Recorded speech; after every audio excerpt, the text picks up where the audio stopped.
जय हिंद सभी लोगों को। इससे पहले हम जो पार्ट 1 जो वीडियो डाला था बायोलॉजी का, उसका ये पार्ट दूसरा है। उसमें मैंने बताया था कि छोटी बड़ी कोशिका और बायोलॉजी यानी कि जीव विज्ञान को कितने भागों में बांटा गया है। बताया था कि 2 भागों में बांटा गया है, जूलॉजी और बॉटनी। और जूलॉजी के जनक अरस्तु को बता दिया था और बॉटनी के जनक थियोफ्रैक्टस को बताया था। उसके बाद मैंने जो मानव की सबसे छोटी इकाई क्या है, कोशिका है, कोशिका के बारे में जानकारी दी थी। अब कोशिका के आज के वीडियो हम कोशिका की क्या लेके आए हैं, कोशिका के सभी अंग लेके आए हैं। जैसा कि इससे पहले वाले वीडियो में बताया था कि सबसे बड़ी कोशिका किसकी होती है विश्व में, वो ऑल ओवर सभी में, तो किसकी होती है, शुतुरमुर्ग के किसकी होती है, अंडा की होती है। और सबसे लंबी कोशिका बताई थी ब्रेन यानी कि स्नायु की, और सबसे छोटी कोशिका बताई थी माइक्रोप्लाज्मा की। और मानव में देखा जाए तो सबसे बड़ी कोशिका अंडाणु की बताई थी और सबसे छोटी कोशिका बताई थी स्पर्म यानी कि शुक्राणु की। आज के वीडियो में हम कोशिका के सभी अंग लेके आए हैं। कोशिका का शुरुआत करते हैं कोशिका झिल्ली से।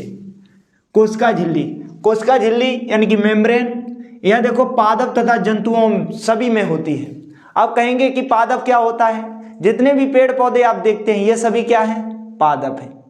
और इसके बाद जो भी हम लोग जो भी हैं वो सब किस में आ जाते हैं, जंतु में। या ऐसे समझ लो पादप वो हैं जो एक ही जगह हिल डुल सकते हैं। अब मैं ऐसा खड़ा हो जाऊं और इधर हिलूं, इधर हिलूं, इधर हिलूं, इतना इतना हिल लूं, ये क्या है, एक ही जगह रह के हम इतना हिल सकें, तो वो क्या है। ऐसे ही जो भी पादप हैं वो सिर्फ एक ही जगह रहकर हिल सकते हैं और गति नहीं कर सकते, अपनी जगह रह के ही हिल सकते हैं। हम क्या कर सकते हैं, गति कर सकते हैं, इधर भी जा सकते हैं, इधर भी जा सकते हैं। तो हम क्या हैं, जंतु। ठीक है, तो उम्मीद होगी समझ गए होंगे। अब इसके बाद मैंने ये बताया है कि कोशिका के अंग, कोशिका के अंग में पहले ही आ जाती है कोशिका झिल्ली। क्या आ जाती है, झिल्ली। अब कोशिका झिल्ली देखो क्या होता है। सभी लोग कोशिका झिल्ली को देखें, बहुत ही देखो, आप बाजार जाते हैं या कहीं भी जाते हैं तो बाजार से जब भी सौदा कुछ लेते हैं तो उनका रखने के लिए आपको पॉलीथीन या किसी बैग की आवश्यकता पड़ती है। ऐसे ही सभी जितने भी कोशिका के अंग हैं सबको एक जगह रखने के लिए कोशिका झिल्ली की आवश्यकता पड़ती। ठीक है, तो यह देखो, अब यह देखो पादप तथा जंतुओं सभी में होती है। यह प्रोटीन का बना होता है। जो कोशिका झिल्ली होती है वो किसकी बनी होती है, प्रोटीन की बनी होती है। और यह अर्धपारगम झिल्ली होती है। समझ में आया, कैसी होती है, अर्धपारगम। ऐसी झिल्ली समझ सकते हैं जिसमें पतले, गाढ़े से पतले की तरफ आ जाए, वो कौन सी झिल्ली होगी, अर्धपारगम में। जैसे ये हमारी त्वचा है, ठीक है, त्वचा किस में आ जाती है, अर्धपारगम में, झिल्ली में आ जाती है। वो झिल्लियों का जब टॉपिक आएगा तो हम झिल्लियां आपको बताएंगे। अभी यहाँ पे अर्धपारगम झिल्ली को समझेंगे।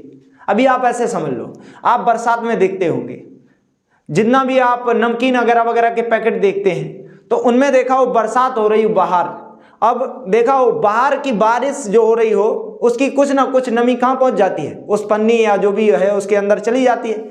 इससे जो भी आप चाहे कुरकुरा हो या जो भी हो वो कैसा हो जाता है, नम हो जाता है। फिर उससे क्या होता है, अब ऐसा कभी नहीं आपने देखा होगा कि नमकीन बाहर आती हुई कभी देखी हो, देखी है, किसी ने नहीं देखी होगी। तो ये क्या है, अर्धपारगम में झिल्ली होती है कोशिका झिल्ली।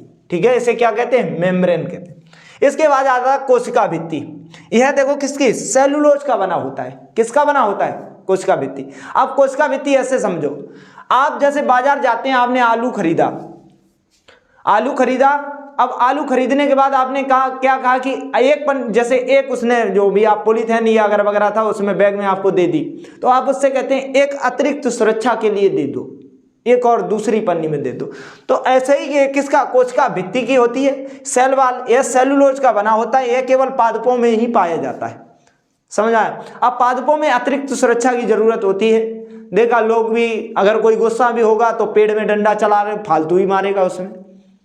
अब आशिक भी कई लोग आप लोगों ने देखे होंगे, पहुंच जाएंगे पेड़ के ही पास, फोन भी करते रहेंगे और पेड़ का ये जो भी उसका जो भी होगा वो नोचते रहेंगे। तो इस कारण किसको ज्यादा सुरक्षा की जरूरत थी, कोशिका भित्ति यानी कि पादपों को। तो पादपों में जैसे मैंने आपको अभी कुछ समय पहले बताया कि जैसे आप सौदा लेने जाते हैं, बाजार जाते हैं, तो आप अतिरिक्त सुरक्षा के लिए दोहरी पन्नी करा लेते हैं। ऐसे ही क्या हो जाता है, यह कोशिका भित्ति होती है। क्या होती है, कोशिका क्या होती है, भित्ति होती है।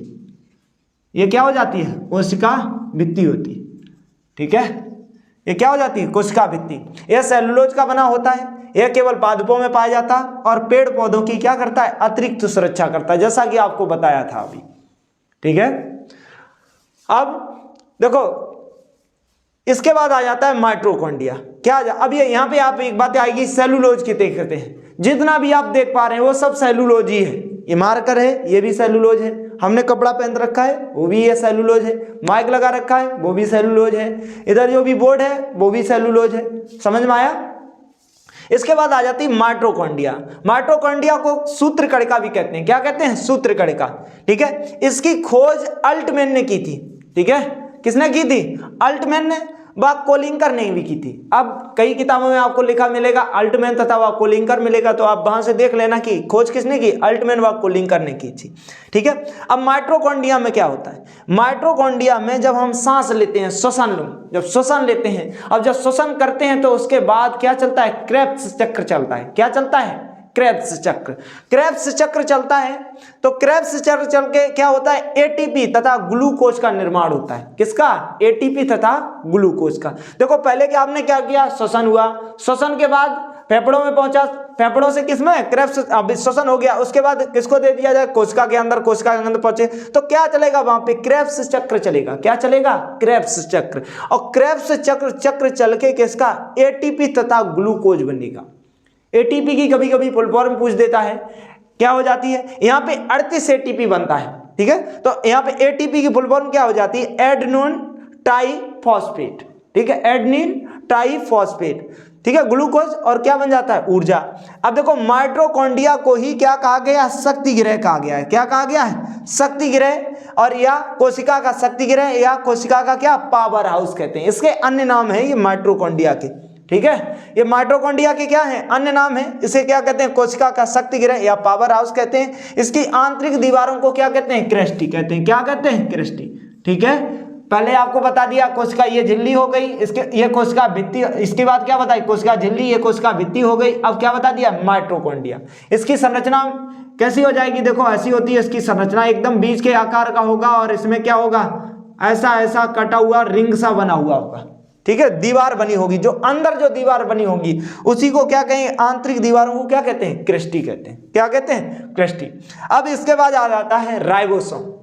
कोशिका के अंदर का दूसरा अंग क्या आ जाता है? राइबोसोम आ जाता है। क्या आ जाता है? राइबोसोम।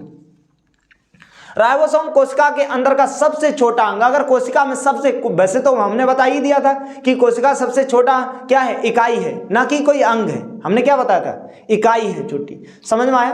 तो ऐसे कोशिका के अंदर सबसे क्या आ जाता है? राइबोसोम आ जाता है। कोशिका के अंदर का सबसे छोटा अंग क्या होता है? राइबोसोम होता है। ठीक है, क्या होता है? राइबोसोम होता है। इसकी खोज है ना, जॉर्ज पैलाडे ने की थी। किसने की थी? जॉर्ज पैलाडे ने की थी। यहां पे क्या होता है? प्रोटीन का क्या होता है? निर्माण होता है। किसका? प्रोटीन का निर्माण होता है। और ये क्या? कोशिका का क्या कहलाता है? इंजन कहलाता है। क्या कहलाता है? इंजन, या प्रोटीन की फैक्ट्री कहलाती है। किसको कहा जाता है? राइबोसोम को। किसको कहा जाता है? राइबोसोम को। ठीक है, दो प्रकार का होता है, एक 70S का हो जाएगा, एक 80S का हो जाएगा। देखो इसे क्या क्या कहा गया है? कोशिका का इंजन और कोशिका प्रोटीन की फैक्ट्री। ये दो प्रकार का होता है, एक कितने? 70S का होता है, एक 80S का होता है। अब 70S S फॉर क्या हो जाता है? सेडिमेंटेशन हो जाता है कोफिशिएंट, यानी कि पानी में कोई चीज घोली जाए और कौन नीचे जाए। समझ में आ रहा है? जो पानी में घोला जाए और वो नीचे जाए। जैसे एक मिट्टी का लो आप कण और एक पत्थर का लो, तो मिट्टी का कण डालो और पत्थर का कण डालो, कौन पहले जल्दी घुलेगा? मिट्टी का कण घुलेगा, सीधी सी बात है। तो ऐसे ही क्या है, और मिट्टी का कण जो पत्थर का कण होगा उसकी अपेक्षा धीरे नीचे जाएगा, लेकिन मिट्टी का कण क्या हो जाएगा? नीचे नीचे पहुंचते तब तक ढेर सारा घुल जाएगा। उसी को कहते हैं सेडिमेंटेशन। ठीक है, तो कोशिका का देखो अब क्या हो जाता है, ये कितने प्रकार का? दो प्रकार का, 70S 80S। अब 70S क्या होता है? देखो 70S ये प्रोकैरियोटिक कोशिकाओं में पाया जाता है। ठीक है, अब प्रोकैरियोटिक। अब 80S क्या होता है? यूकैरियोटिक कोशिकाओं में पाया जाता है। हम जितने भी ज्यादातर जो जीव हैं आपसे आंख से दिखाई देते हैं, उनमें सभी में कौन सी कोशिका पाई जाती है? कौन सी? 80S यूकैरियोटिक कोशिका में होता है। ठीक है, राइबोसोम। और जो आपसे आंख नहीं दिख रहा है, जैसे माइक्रोप्लाज्म हो गया, तो इसमें नहीं दिख रहा है, तो इसमें कौन सा हो जाएगा? कितना हो जाएगा 70S। जितना भी वायरस आप देखते होंगे ज्यादातर वायरसों में 70S, ठीक है, राइबोसोम होता है। क्या होता है? 70S राइबोसोम होता है, ठीक है। इसके बाद आ जाता है गोल्जी काय या गोल्जी बॉडी। गोल्जी काय या गोल्जी बॉडी, इसकी खोज कैमिलो गोल्जी ने की थी, इस कारण इसका नाम क्या रख दिया गया? गोल्जी, ठीक है। तो यहाँ पे क्या हो गया? राइबोसोम हो गया, इसके बाद क्या आ गया? गोल्जी बॉडी आ गया। क्या आ गया? गोल्जी बॉडी आ गया। क्या आ गया? Golgi body. अब गोल्जी बॉडी की खोज कैमिलो गोल्जी ने की थी। कोशिका का क्या, इससे देखो इसके अन्य नाम है। अब इसे कोशिका का यातायात या परिवहन कहते हैं या ट्रैफिक पुलिस कहते हैं। अब देखो ये नाम इसे क्यों दिए गए? अब जैसे मैं बोल रहा हूँ, और मैं बोल रहा हूं तो मुझे मुंह में क्या, मेरी जो भी एनर्जी है वो कहां पे खर्च हो रही है? मुंह के पास आ रही है। या कोई दौड़ रहा है, जब दौड़ रहा है तो उसकी पैरों पे एनर्जी खर्च हो रही। तो अब यहाँ की जब मैं जैसे मान लो अगर जब हमारी अगर ये गोल्जी बॉडी ना होता, ठीक है, यातायात ना करता, तो यहाँ की हमारी धीरे धीरे क्या हो जाती? कोशिकाओं में जितना ऊर्जा था वो धीरे धीरे क्या हो जाता? खत्म हो जाता। तो हम भी बोलते यह देखो माइटोकॉन्ड्रिया, ऐसे। तो ये धीरे धीरे बहुत ही क्या हो जाते। तो अब जहां भी ऊर्जा की जरूरत होती है वो कौन पहुंचा देती है? गोल्जी काय पहुंचा देता है, यानी गोल्जी बॉडी को जाता है। और इसकी खोज कैमिलो गोल्जी ने की थी। इसे कोशिका का यातायात या परिवहन कहते हैं या ट्रैफिक पुलिस कहते हैं, ठीक है, समझ में आया? इसका क्या काम होता है? जो ये जो बना हुआ था उसको कहाँ पे, जहां पे आवश्यकता है वहां पे पहुंचाने के लिए, ठीक है। इसके बाद देखेंगे रसधानी वैक्यूल्स, ठीक है। जल को ये, अब देखो वैक्यूल्स क्या होता है? अब इतना सब कुछ है, ऐसा कोई है नहीं जिसे जल की आवश्यकता ना हो। और शरीर भी जो हमारा है ना, वो 70% हमारे शरीर में क्या है? जल ही जल है, ठीक है। तो कितने जल, सबको जल की आवश्यकता होती है। वैक्यूल्स क्या करता है, यानी कि रसधानी क्या करती है? जल को संचित करती है। और जंतुओं में छोटा होता है, पादपों में बड़ा होता है। पादपों को यानी कि पेड़ पौधों को जल की आवश्यकता ज्यादा होती है, तो पादपों में क्या हो जाता है? बड़ा हो जाता है। जंतुओं में कैसा होता है? छोटा होता है, ठीक है। तो ये क्या हो गया? रसधानी वैक्यूल्स हो गया। अब वैक्यूल्स के बाद आ जाता है सेंट्रोसोम। क्या आ जाता है? सेंट्रोसोम, ठीक है। अब सेंट्रोसोम तारक का है, खोज इसकी बोबरी ने की थी। किसने की थी? बोबरी ने की थी। और कोशिका विभाजन या पुनर्निर्माण में यह क्या करता है? क्या सेंट्रोसोम अहम भूमिका निभाता है। अब मान लो आपके यहाँ चोट लग जाए, यहाँ काला पड़ जाए, तो यहाँ या ब्लड निकलने का, तो यहाँ की कोशिका सब क्या हो जाएंगी? मर जाएंगी। अब जब मर जाएंगी तो उन कोशिकाओं को नया बनाने की, अब ऐसे समझ लो छपकली की आपने पूछ देखी, सबसे तेज कोशिका विभाजन होता है। तो छपकली की आप पूछ जा रही हो, छपकली की आप कट कर दो, कट जाएगी वो। लेकिन आप देखेंगे 1-1.5 महीने बाद उसका एकदम वैसा ही पूछ आपको दिखेगा। समझ में आया? किसके कारण? सेंट्रोसोम। समझ में आया? ऐसे आप जैसे यहाँ कट गए तो यहाँ की सभी कोशिकाएं क्या हो जाएंगी? निकल जाएंगी या रुक जाएंगी यहाँ पे, या क्या हो जाएंगी? मर जाएंगी। तो यहाँ पे नई कोशिका बनाने की कौन भूमिका निभाएगा? सेंट्रोसोम। कौन निभाएगा? सेंट्रोसोम, ठीक है। कोशिका विभाजन में निर्माण, सबसे तेज कोशिका विभाजन कहाँ पे होता है? मानव में लीवर में होता है। तो देखा किसी किसी का लीवर में कोई बाला या कुछ भी छोड़ा वोड़ा भोंक देता है और लेके पहुंच जाता वैसा ही लीवर एकदम, डॉक्टर साहब इसमें लगाओ भाई, इंतजाम करो इसका, भोंक दिया है। लीवर किधर होता है? लीवर किधर होता है? दाएं साइड स्थित होता है। किधर होता है? दाएं साइड, ठीक है। तो अब देखो सबसे तेज लीवर में होता है और सबसे कम जो कोशिका विभाजन है सेंट्रोसोम के कारण वो ब्रेन में होता है। ब्रेन में आपके चोट लग जाए तो आसानी से सही नहीं होता है। जहां कोशिका विभाजन तेज होगा, एक बात देखना, वहां चोट बहुत तेजी से एकदम सही होती है। आपने गेंडा देखा होगा, गेंडा का इतना तेज होता है कि दिन में उसके आप कहीं भाला आला भोंक दो और आपको जब शाम को देखोगे तो उसका एकदम बराबर आपको मिलेगा, इतना तेज कोशिका विभाजन होता है। समझा? सबसे कम कोशिका विभाजन कहाँ पे होता है? ब्रेन में। इसी कारण जितना भी पुलिस अगर वगैरह सभी लोग कहते हैं कि हेलमेट लगाओ और इससे सुरक्षा बढ़ाओ, क्योंकि कोशिका विभाजन सिर में नहीं होता है और सिर में चोट लगी तो दोबारा सही भी नहीं होती। समझ आया? तो कौन करता है कोशिका विभाजन? सेंट्रोसोम करता है, ठीक है। समझ में आया? कौन करता है? सेंट्रोसोम करता है, ठीक है। और सबसे तेज लीवर में होता है और सबसे कम किसमें होता है? ब्रेन। अच्छा, ज्यादा कोशिका विभाजन भी सही नहीं है। अगर अनियमित कोशिका विभाजन हो जाए तो उसी बीमारी को कहते हैं कैंसर।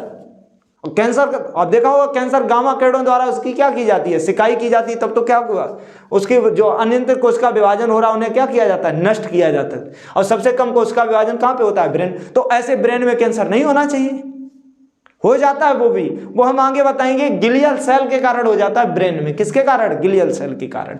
ठीक है, तो अब इसके बाद क्या हो गया? सेंट्रोसोम हो गया। इसके बाद आता है अंतस्थ प्रद्य जालिका, एंडोप्लाज्मिक रेटिकुलम या कोशिका का कंकाल कह लो। हमें हमारे शरीर में सभी अंग देखते हैं अभी आप लोग, अगर हड्डी कंकाल ना होते तो यहाँ का ब्लड भर के आप हाथ ऐसा करते तो पूरा ब्लड ऊपर वाला नीचे, समझ, ये हाथ भी ऊपर नहीं जाता, समझ में आया? ये पूरा फोल्ड होता है। अब कंकाल है, इसी कारण हम इसे सीधा कर पा रहे हैं। ठीक है, अब ये भी जो भी अब जिधर बैठ जाते या पैर ऐसे करते तो पैर में ही पूरा भर जाता, सब नीचे ही चला जाता, चल पाते क्या? तो किसका? इन सब के लिए सुरक्षा के लिए क्या हो जाता है? एंडोप्लाज्मिक रेटिकुलम होता है। क्या होता है? ईआर। क्या होता है? ईआर होता है। क्या होता है? Endoplasmic reticulum. इसे आंतरिक कंकाल कहते हैं और ये आंतरिक सुरक्षा प्रदान कर, अंदर ये जितने भी हैं सबको क्या कर देता है? आंतरिक सुरक्षा प्रदान करता। ठीक है, कौन? Endoplasmic reticulum. यह दो प्रकार का होता है, एक देखो स्मूथ ईआर होता है और एक रफ एंडोप्लाज्मिक रेटिकुलम होता है। अब स्मूथ ये जैसे यहाँ पे आप देखेंगे तो ये आपको पूरा इसके कोशिका के अंदर हम आपको यहाँ पे एक चित्र लगा देंगे, उसमें दिखाएंगे।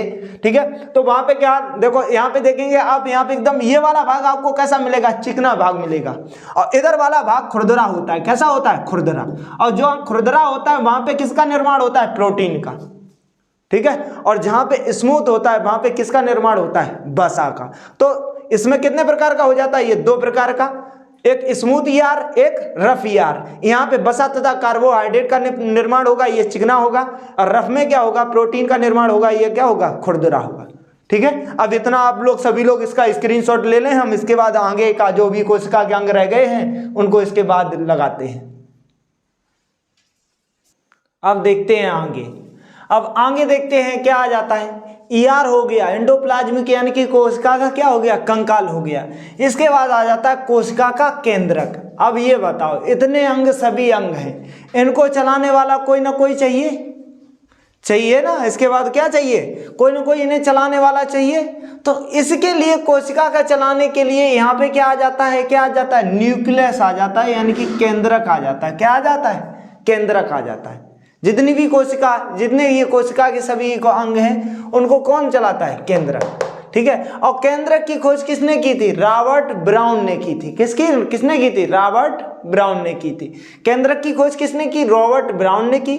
यह क्या करता है? कोशिका को नियंत्रित करता है, यानी कि कंट्रोलर कह सकते हैं। कोशिका किसे दिमाग भी कहते हैं। किसे कहते हैं? केंद्रक को। किसे?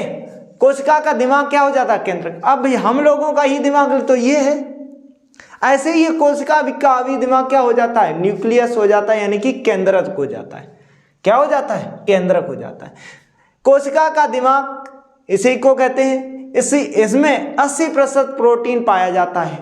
जितना भी कोशिका का प्रोटीन है उसका 80% किसमें पाया जाता है? किसमें? न्यूक्लियस यानी केंद्रक में पाया जाता है। ये जितने भी अंग हैं सबको कौन चलाता है? क्या चलाता है? केंद्रक चलाता है। इसके बाद आ जाता है लाइसोसोम। समझ में आया? क्या आ जाता है? लाइसोसोम।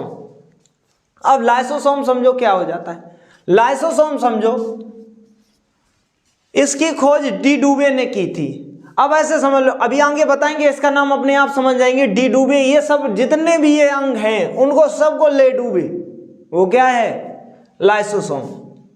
ठीक है, लाइसोसोम की खोज डी डुबे ने की थी। अब ये कोशिका के अंदर क्या करता है? पाचन करता है। क्या करता है? कोशिका के अंदर। अब मान लो यहाँ की कोशिका जैसे मर गई, या मान लो यहाँ किसी ने मौका दे के और ऐसा तुम्हारे मार दिया, तो यहाँ आपके क्या पड़ जाएगा? काला पड़ जाएगा। तो यहाँ की कोशिका सब क्या हो गई? मर गई। अब कोशिका को सब मर गई हैं तो उन्हें कौन अब दूर करेगा? लाइसोसोम करेगा। क्या करेगा? लाइसोसोम। उस कोशिका का जो भी मर गई है वो लाइसोसोम फट जाएगा और पूरी कोशिका को क्या कर देगा? नष्ट कर देगा। ठीक है, तो कोशिका का क्या करता है? पाचन करता है। आत्महत्या की थैली या सुसाइड बम कहते हैं। अब ये कोई काम ना कर रहा हो, ये जितने mitochondria, ribosome, Golgi body, vesicles, centrosome, endoplasmic reticulum, nucleus जो काम नहीं कर रहे, तो ये कहता है सबसे काम करो और नहीं तो हम छुट्टी करते हैं। समझा? हम फट जाते हैं अपने को, ये स्वयं आइटम बम कहता है। और ये अगर फट गया तो ये सभी क्या हो जाते हैं? सब क्या हो जाते हैं? नष्ट कर देता है, क्योंकि इसमें पाया जाता है जल अपघटन एंजाइम, हाइड्रोलैक्टिक एंजाइम पाया जाता है। और वो क्या करता है, पूरी कोशिका के जितने भी अंग हैं सबको क्या कर देता है, नष्ट कर देता है। इसी कारण इसे आत्महत्या की थैली कहते हैं, सुसाइड बॉम्बर कहते हैं। ठीक है, अब देखो क्या है, आरबीसी में लाइसोसोम नहीं होता है, तब इसका आरबीसी जब आगे ब्लड पढ़ाएंगे तब हम आपको बताएंगे आरबीसी का पाचन कहाँ पे होता है, प्लीहा में होता है। कहाँ पे होता है, प्लीहा या तिल्ली में, प्लीहा को तिल्ली भी कहते हैं। ठीक है, समझ में आया। अब आ जाता है जीव द्रव्य। अब जीव द्रव्य समझो, अगर इसमें पानी नहीं हो, आप लोगों ने देखा हो जब भी, अब ऐसे समझ लो, इसमें अब अगर पानी ना हो तो ये एक दूसरे से क्या हो जाएंगे, चिपक जाएंगे। बूंदी देखी, बूंदी, अब बूंदी का लड्डू देखा, बूंदी अलग अलग होती है। ठीक है, और उसे ऐसे करके क्या कर दो, मसल दो तो लड्डू बन जाता। तो ऐसे ही ये भी अगर रहे तो सब ये क्या हो जाएंगे, दब जाएंगे, तो एक दूसरे में सट जाएंगे। अब ये लाइसोसोम तो इतना खतरनाक, सबको ले डूबेगा, सबको ही। तो इसके लिए किसकी आवश्यकता पड़ जाती है, जीव द्रव्य यानी प्रोटोप्लाज्म की पड़ जाती है। और इसकी खोज पुरकुंजे ने की थी। किसने की थी, पुरकुंजे ने की थी। ठीक है, अब यह तरल गाढ़ा द्रव होता है, समझ में आया। इनके सभी के बीच क्या भरा होगा, तरल गाढ़ा द्रव भरा होगा, तो इन्हें एक दूसरे से क्या होने देगा, सटने नहीं देगा।